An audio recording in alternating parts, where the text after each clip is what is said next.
Break के बाद दोबारा खुशामदीद कहता हूं एंड वेलकम बैक। सीधा अपना सवाल जवाब लेते हैं। आज तो हमारे प्रोड्यूसर साहब कह रहे हैं कि मैं कोई रिकॉर्ड तोड़ने जा रहा हूं, इतनी कॉल्स ले रहा हूं। जी हेलो। अस्सलाम वालेकुम। जी वालेकुम सलाम। क्या हाल है बुखारी साहब, ठीक है आप? जी खैरियत। अच्छा सर, मेरा क्वेश्चन ये है कि मैं 2004 में इस मुल्क में आया था। तो मेरे साथ मेरे 3 बच्चे आए थे और तीनों अंडर एज थे। ठीक और उनको मेरे साथ 2 साल का वीजा मिला था, मैं वर्क परमिट पे था। ठीक। तो तीनों बच्चे माशाल्लाह इधर ही आके मेरे जवान हुए, ओवर 18 हो गए। तो जब एक्सटेंशन के लिए अप्लाई किया तो उन्होंने 2 बेटों का रिफ्यूज कर दिया इस बेस पे कि अब ये ओवर 18 हो गया, इनकी इंडिपेंडेंट लाइफ हो गई है, तो ये अलहदा से अप्लाई करें। अच्छा। उनका अलहदा से अप्लाई किया तो उन्होंने रिफ्यूज कर दिया, फिर अपील में गए, फिर रिफ्यूज, फिर अपील आई, फिर रिफ्यूज। अब मुख्तसर बात यह है कि दूसरा बेटा जो मेरा छोटे वाला था उसका वीजा उन्होंने लगा दिया है। उसकी हमने शादी कर दी थी ब्रिटिश के साथ, उसका वीजा लग गया। अब बड़ा जो बेटा है अब वो माशाल्लाह 24-25 साल का हो गया है। तो अभी तक हम इसी चक्कर में हैं। मेरी नेशनैलिटी होगी, मेरी वाइफ की होगी, मेरी बेटी की होगी, हम सारे ब्रिटिश नेशनल हैं। वो जो एक बेटा है वो अभी तक फंसा हुआ है, उसको वो वीजा नहीं दे रहे। अभी हमने रिसेंटली जो एप्लीकेशन डाली थी अक्टूबर में, जी वो उन्होंने 1 महीने के अंदर अंदर फिर रिफ्यूज यही कर दिया कि ये वापस जाए, इसकी कोई लाइफ नहीं है। तो वापस किसके पास जाए? वो अंडर एज था जब हमारे साथ इस मुल्क में आया। अब पाकिस्तान में उसका कोई नहीं, मम्मी यहाँ, डैडी यहाँ, भाई बहन सभी यही फैमिली है। जी। तो इसका क्या हो सकता है कि इसका कोई वीजा मिलेगा नहीं मिलेगा, क्या हम करें?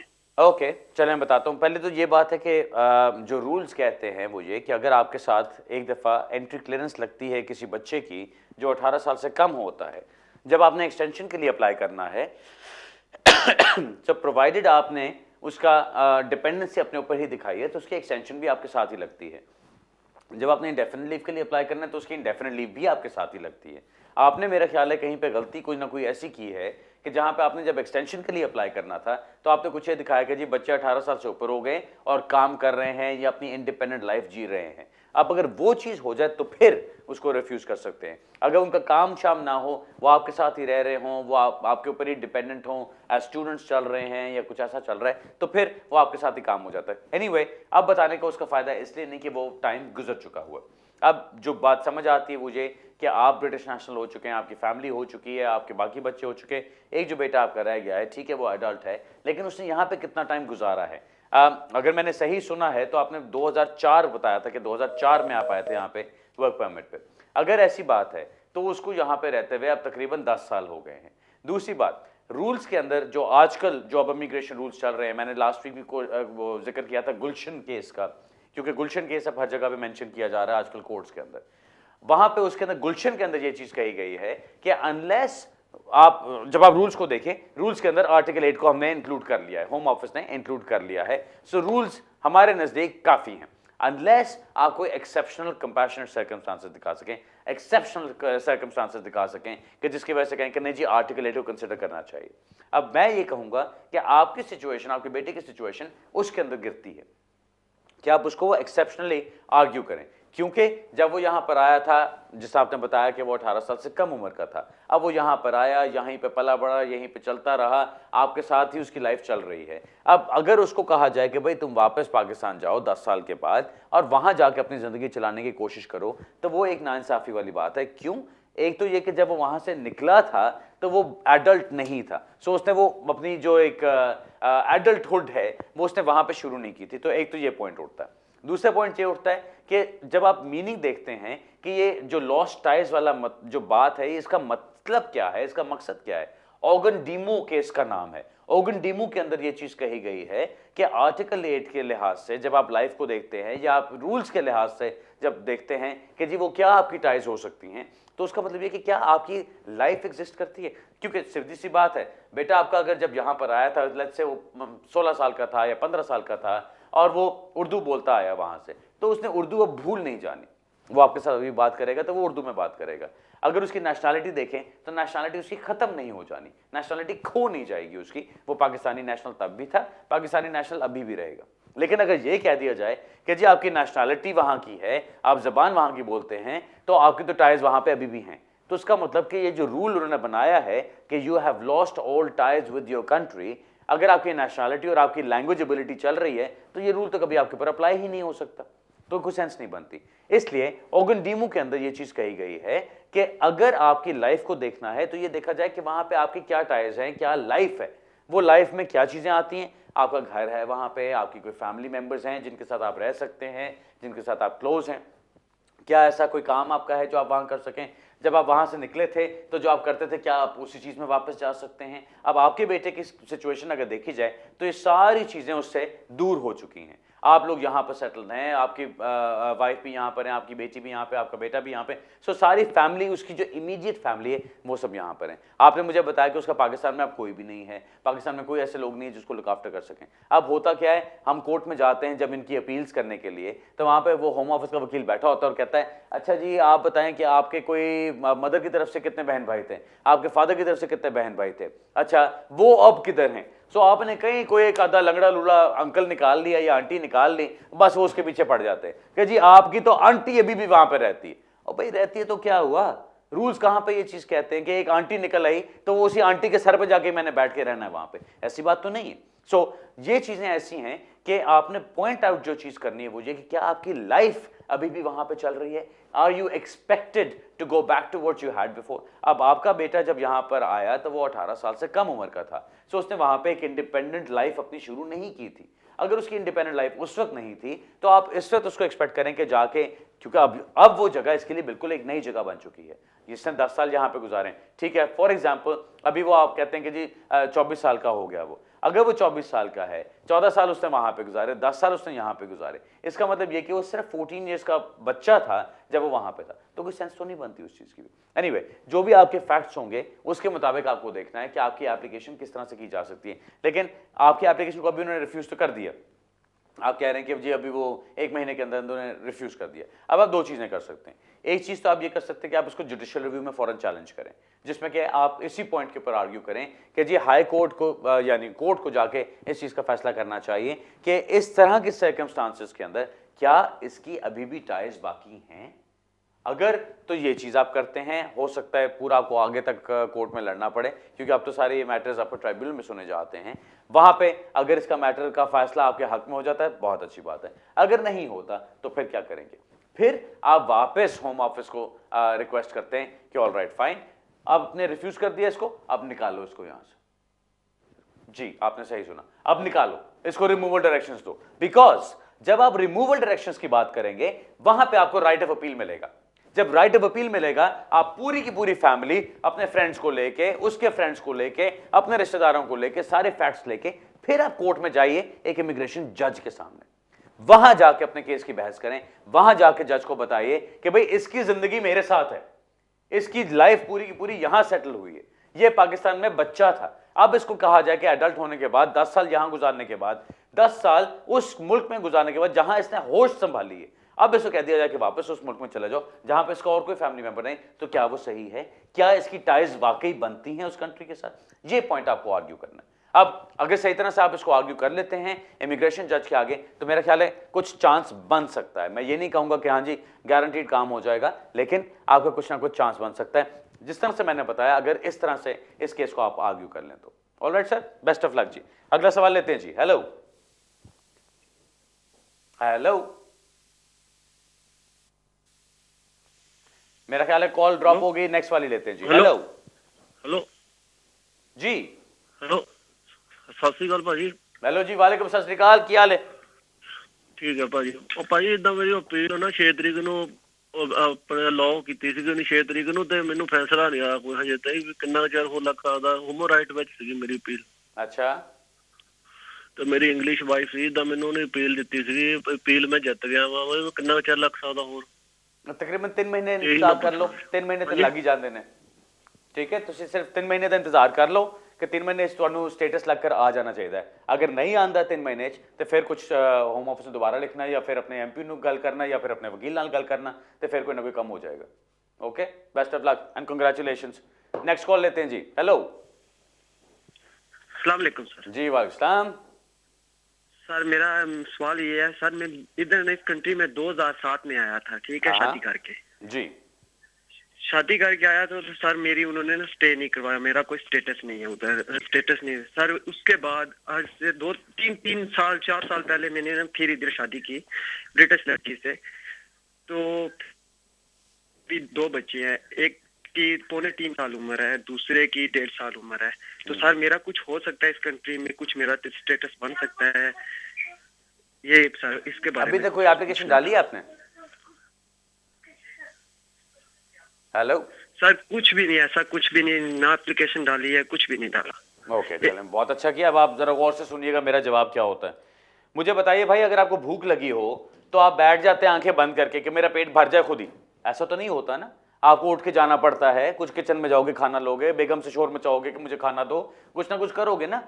अगर आप बैठे रहोगे स्टेटस के लिए कि जी स्टेटस बस खुद ही आ जाएगा मेरे पास, खुद ही तो नहीं आना। आपने शादी की, आपके बच्चे हैं यहाँ पर, आपकी वाइफ ब्रिटिश है, आपकी एक लाइफ चल रही है। एक बच्चे आपने बताया कि 1.5 साल उम्र, शायद आपने दूसरा बताया 3.5 साल उम्र और समथिंग, या 2.5 साल बताया।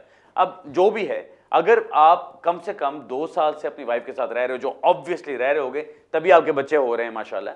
सो ये जो आपका एक टाइम पीरियड है, उस टाइम पीरियड के मुताबिक आपको एप्लीकेशन करनी है। एप्लीकेशन के अंदर बताइए कि आप अपनी वाइफ के साथ रह रहे हैं, आपकी जेन्युइन और सबसिस्टिंग लाइफ चल रही है, रजिस्ट्रेशन आपने की या नहीं की, डजंट मैटर एनी मोर। अगर आपका एविडेंस सारा का सारा है कि आप बच्चों के साथ यहाँ पर हैं, अपनी वाइफ के साथ हैं और आप इकट्ठे रहते हैं, तो उसकी बेसिस पे आपका काम बिल्कुल होना चाहिए। हाँ, यहाँ पे एक मसला कहाँ पर आता है, अक्सर जो लोग मेरे पास आते हैं उनका इशू क्या होता है कि जी वाइफ बेनिफिट्स पे थी और वो चलती आ रही है बेनिफिट्स पे, और ये नहीं बताया कि जी मेरा पार्टनर साथ रह रहा है। अब वहां पे जाके एक मसला आ जाता है। वो क्यों? क्योंकि अगर वो फिर आप ये कहती हैं कि जी मेरा पार्टनर मेरे साथ रह रहा था थ्रू आउट द टाइम, तो उनके ऊपर बेनिफिट फ्रॉड लग सकता है। अगर वो कहती हैं कि जी पार्टनर मेरे साथ नहीं रह रहा था, तो पार्टनर साहब वैसे बैठे रहेंगे, उनको स्टेटस नहीं मिलेगा। सो दोनों चीजें देखनी पड़ती हैं, वो एक बैलेंस क्लिक करना पड़ता है। आपके अगर सिचुएशन ऐसी है कि जहां पे कोई बेनिफिट्स वगैरह इन्वॉल्व थे, मेरा मशवरा ये होगा कि आप फॉरेन काउंसिल वालों से बात करें और उनको बताइए कि जी बेनिफिट्स के ऊपर जो भी सिचुएशन थी, कोई इंटेंशनली हमने गलत बेनिफिट्स नहीं लिए। मेरे मुताबिक ये था कि ये काम नहीं कर रहा या इसकी इनकम कम है, तो इसके ऊपर बेनिफिट्स के ऊपर कोई फर्क नहीं पड़ रहा। सो अगर ऐसी चीज़ है कि फ़र्क पड़ना था या आप समझते मैंने बेनिफिट्स गलत लिए हैं, तो मैं वो वापस करने को तैयार हूँ। क्योंकि अपने स्टेटस के लिए अगर आपको बेनिफिट्स वापस कर भी देने पड़े या छोड़ भी देने पड़े, तो मेरा ख्याल है बहुत अच्छी बात है। क्योंकि आपको अगर स्टेटस मिल जाता है, आप खुल के काम कर सकते हैं, तो मेरी अपनी पोजीशन यही है। मैं हमेशा ये कहता हूँ कि इमिग्रेंट्स जितने इस कंट्री में आते हैं, उनको अगर सिर्फ काम करने की इजाज़त दे दी जाए और टैक्स पे करने की वो एक हिदायत कर दी जाए और कोई बेनिफिट्स ना भी दो, वो तब भी खुशी खुशी रह लेंगे यहाँ पे। क्योंकि हम लोग जब यहाँ पर आते हैं दूसरी कंट्रीज से, तो काम करने के लिए आते हैं, अपनी लाइफ बनाने के लिए आते हैं, और फिर हमारे अंदर वो एक उमंग और एक वो जज्बा होता है कि हमने नखरे नहीं करने और सही तरीके से काम करना है। सो आपके लिए भी वही सिचुएशन है। अगर बेनिफिट्स की बात है तो उसको हटा दीजिए, बेनिफिट्स को बंद कर दीजिए और उनको फौरन बताएं कि जी ये पार्टनरशिप हमारी इतनी देर से हम चल रहे हैं, इकट्ठे पार्टनर्स के तौर पे रह रहे हैं, और उसकी बेस पे आपकी इमिग्रेशन एप्लीकेशन होनी चाहिए जिसमें कि आपका स्टेटस मिलना चाहिए। कम से कम आपको 2.5 साल की डिस्क्रिप्शन लीव फौरन मिल जानी चाहिए। अब ये तो आपका सवाल का जवाब हो गया। अब क्योंकि एक इस पॉइंट को मैंने टच कर ही लिया, तो मैं इसके ऊपर कुछ और बात करना चाहता हूँ, सिर्फ एक थोड़ा सा कमेंट डालना चाहता हूँ। अभी कुछ दिन पहले मैं देख रहा था the great British immigration debate, काफ़ी लेट रात को उन्होंने लगाया था, आई थिंक चैनल 4 पे या चैनल 5 पे चल रहा था, और वो काफ़ी देर लेट रात को चलता रहा, जिसमें वो मौलवी साहब हैं, वो जो कहते हैं कि जी वो जो ब्रिटिश सोल्जर्स को कत्ल किया गया वो भी बहुत अच्छा किया गया और औरों को भी कत्ल किया जाना चाहिए, वो उस तरह के वो ओपिनियंस वाला शो था। सो उसके अंदर जो एक सबसे बड़ी बात नज़र आ रही थी वो ये थी कि जो यहाँ पे जो ब्रिटिश लोग रह रहे हैं, जो यहाँ के पैदावार हैं, जो यहाँ के बोर्न एंड ब्रॉट अप हैं, उनको इमिग्रेंट्स के साथ सबसे ज़्यादा शिकायत क्या है? वो ये कहते हैं कि जी ये हमारे बेनिफिट्स लेते हैं आगे, ये हमारे बेनिफिट से पड़ जाते हैं, हमारे सिस्टम के ऊपर बोझ बन जाते हैं और हमारे लिए कम पड़ जाता है इनको साथ खिलाते खिलाते। मैं उसके लिए हमेशा एक चीज कहता हूं, मेरी नजर में इमिग्रेशन को बंद करना अच्छा नहीं है, बिकॉज इमिग्रेशन की वजह से इस कंट्री को बहुत फायदा होता है। बहुत से लोग आते हैं जो यहां पर आके काम करते हैं और वो जॉब्स करने को तैयार हो जाते हैं जो ये लोग खुद नहीं करते। एक तो ये चीज कि ये आपको फायदा ही देती है।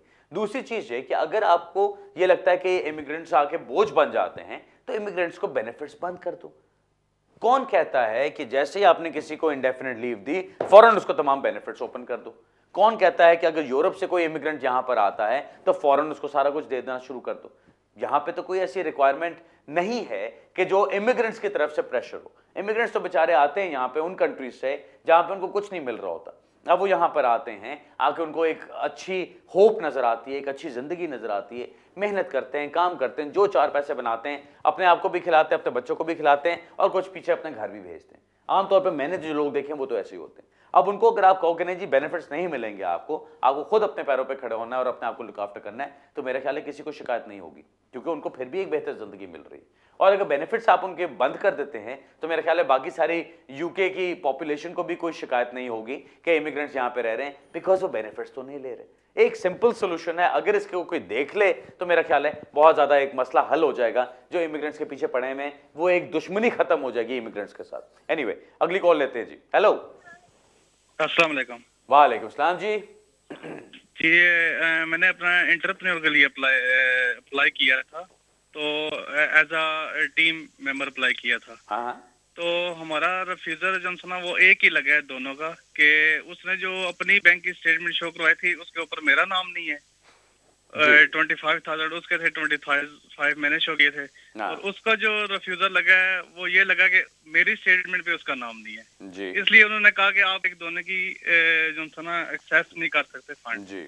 और उन्होंने साथ ये लगाया कि आपने जो एविडेंस हमें बैंक स्टेटमेंट दी है और एफिडेविट लेटर जो आपने आपस में जो एक दूसरे के सिग्नेचर करके जो वकील ने लगाया वो दी है।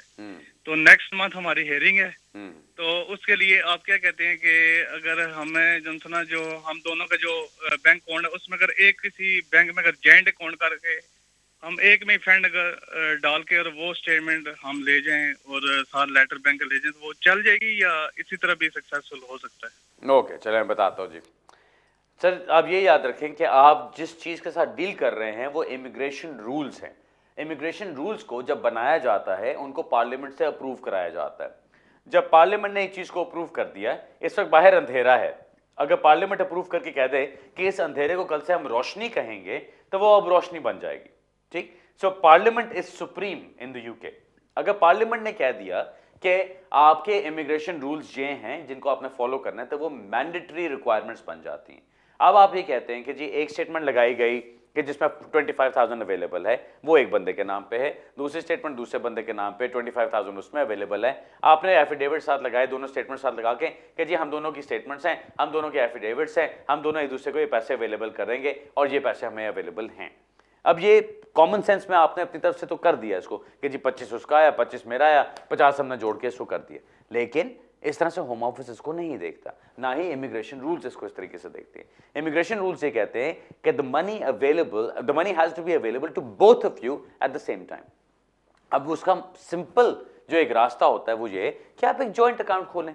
वो जॉइंट अकाउंट आपने खोला, जॉइंट अकाउंट खोल के उसके अंदर पैसे आपने डाले, अब वो पैसे आप दोनों को हर काम के लिए इक्वली अवेलेबल हैं। अगर वो चीज है तो आपकी एंटरप्रेन्योरियल टीम सक्सेसफुल हो जाती है। अब आपका सवाल आया कि जी आपकी अगले महीने हेयरिंग है, आपने उसके ऊपर जाना है, अब आप जॉइंट अकाउंट खोल के उसमें पैसे डाल के आप जाके दिखा दे तो ठीक हो जाएगा कि नहीं होगा? वो ठीक नहीं होगा, क्योंकि अब आपके ऊपर सेक्शन 85 लग जाता है। सेक्शन 19 की जो एक रिक्वायरमेंट है वो ये कहती है कि on the date of application आपके जो पैसे थे या जो जो इंफॉर्मेशन आपने दी वो जो उस वक्त थी वही काउंट होगी, या on the date of decision भी लगा ली, क्योंकि कुछ केसेस आए हैं वो डेट ऑफ डिसीजन की भी बात करते हैं। So on the date of decision जो आपकी इंफॉर्मेशन अवेलेबल थी उसी के ऊपर फैसला किया जाएगा। उसके बाद जो पोस्ट डेटिंग द डिसीजन कोई भी इंफॉर्मेशन जो जा रही है उस इंफॉर्मेशन को इसके अंदर काउंट नहीं किया जाएगा। सो आपको ये प्रॉब्लम पड़ेगी। मेरा मशवरा जो आपको इसमें होगा, किसी सही बंदे के पास जाइए जो आपकी एंटरप्रेन्योर एप्लीकेशन दोबारा करे, अपने फंड्स दोबारा मेंटेन करें, अपने सारा कुछ दोबारा, अपनी मेंटेनेंस फंड्स वगैरह सारा कुछ दोबारा मेंटेन करें। आपकी जो पहली एप्लीकेशन थी वो आपकी एक तरह के ट्रायल रन बन गया कि उसके अंदर आपको पता चल गया कि किस चीज़ की आपकी एप्लीकेशन के अंदर कमी थी। नेक्स्ट के अंदर वो कमी दूर करके परफेक्ट एप्लीकेशन बना के दोबारा कर दें। क्यों?